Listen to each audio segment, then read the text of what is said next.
Our community is struggling, especially in the past 2-3 years. We have seen a lot of issues when it comes to mental health and addiction in our community. Within the East African community, sadly, we've lost a lot of young lives due to opioid usage. We're literally out there. We always have a green backpack that we carry on our backs, and it's just filled with supplies. It could be folks that are living in unsheltered encampments. Ultimately, we found that the rates have never been higher. In 2021, the U.S. saw more than 107,000 drug overdose deaths, a crisis fueled by fentanyl, an extremely potent synthetic opioid. In Minnesota last year, a somber trajectory, too, with nearly 1,300 drug overdose deaths, a 35% increase from the year before. In Cedar Riverside, within West Bank area, where you see a lot of young people who are overdosing right on the streets, a lot of these kids are not being provided or they don't have the access to them. And so really, we have to have hope. Oftentimes people can feel that this is a little bit defeating in the work that we're doing. We've really clung on to new organizations that we had not worked with in the past. We've been able to offer new resources, new education, new materials. Instead of saying that, naloxone is this medicine for drugs and stuff like that, we try to say Narcan is just love. Naloxone is just love. It is the loving gesture that you can give to that person, this physical gesture, this gift that you can give to somebody.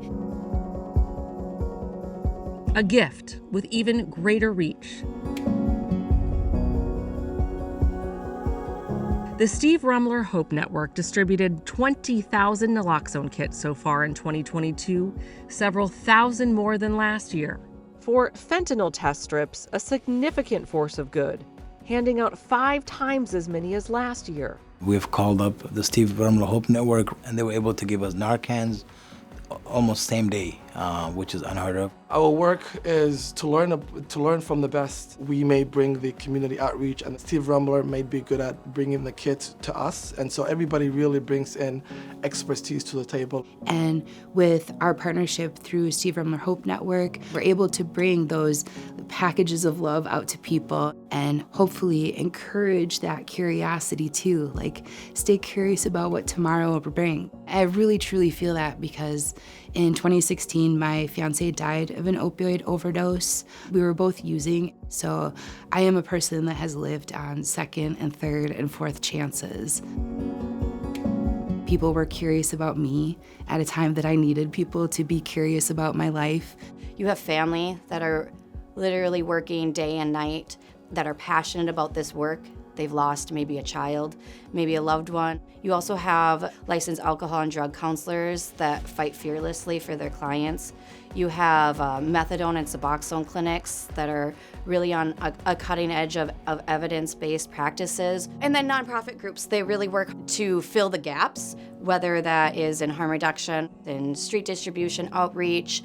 There's just so many spaces where you see people fighting every day to help one another.